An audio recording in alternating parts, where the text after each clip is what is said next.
Right now, the most urgent environmental problem facing humanity is a climate crisis that we have created.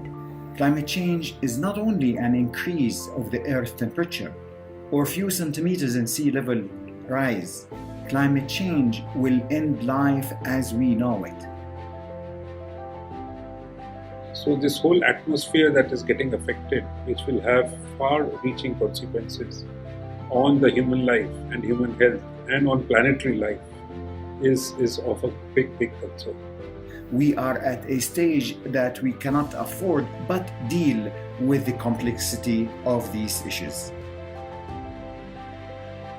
The biggest environmental problem is humanity's sense of separation from the natural world, and that if and when we can start to truly feel our interdependent connection with the world around us, with all of nature, with creation, that we will be leaps and bounds ahead of where we currently are in solving the climate crisis. Most of the environmental problems are connected with each other. So if I say climate crisis has connection to biodiversity, it has connection to waste, it has connection to everything. So the most important thing that I feel we need to address right now is the way we are consuming and producing in this planet, the only planet Earth.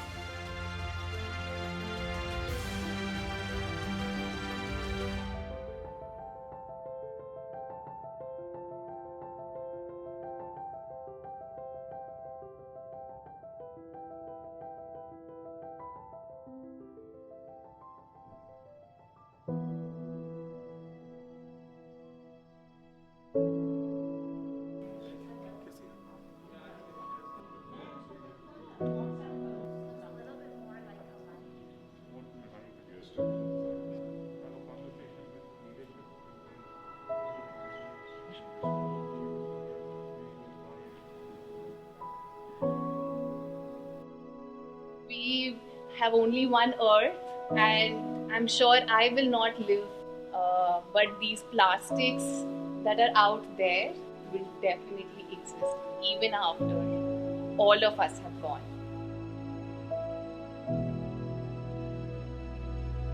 In some other places, I know people had to hug the trees in order not to allow the authorities to cut them. The United Nations Environment Programme and United Religions Initiative, along with its partners, is bringing together these two forces for the betterment of mankind. The Faith for Earth Counselors is a very unique program.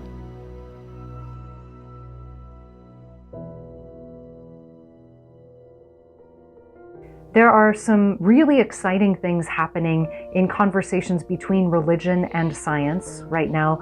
I know that many of us would argue that religion and science are not so different, and there are others who feel like they are quite different. Religion and science, in fact, science is the basis of all understanding of our crisis. Either it is climate change or biodiversity loss or pollution.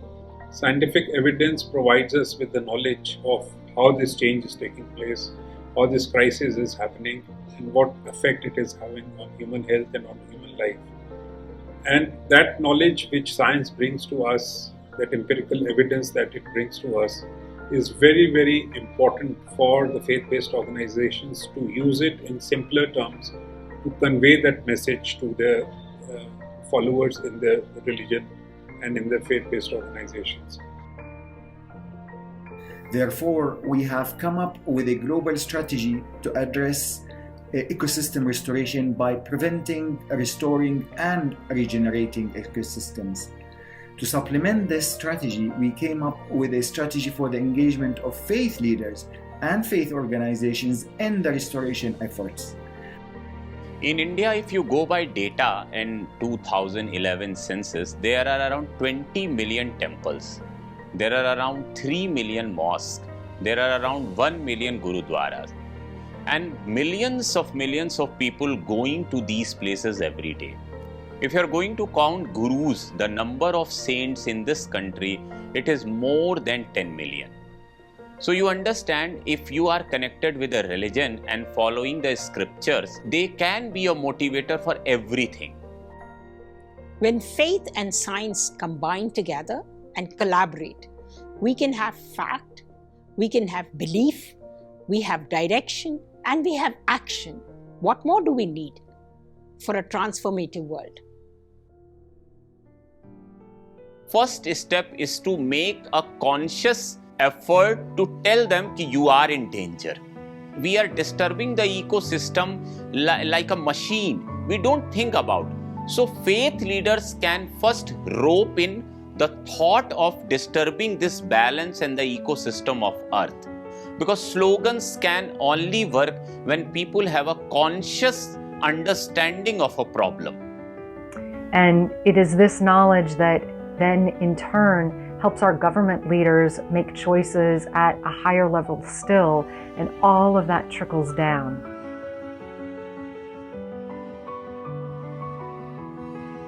In our India office, along with URI, our partner, we brought together various faith-based organizations, and I'm very happy to say that all the faith-based organizations from all the religions that came on the table were very, very enthusiastic about it and very forthcoming in adopting it. And as a result of that enthusiasm, we have now started this Earth Counselor project today, which we would culminate in the World Environment Day by bringing these counselors together after a capacity building program, and then launch individual activities around environmental mitigation in collaboration with various faith-based organizations. So I think India is going to take a leadership role in this regard. India is already a great example of coexistence among religions. Launching the Faith for Earth initiative in India as the first country outside the global sphere and at a national scale guarantees creating great success stories to tell. I believe India can be a leading country to demonstrate the real and most appropriate connection between humans and their nature. And together, as citizens of this earth, we have such an integral job to do in making sure that there can be justice and health and vitality for all beings everywhere.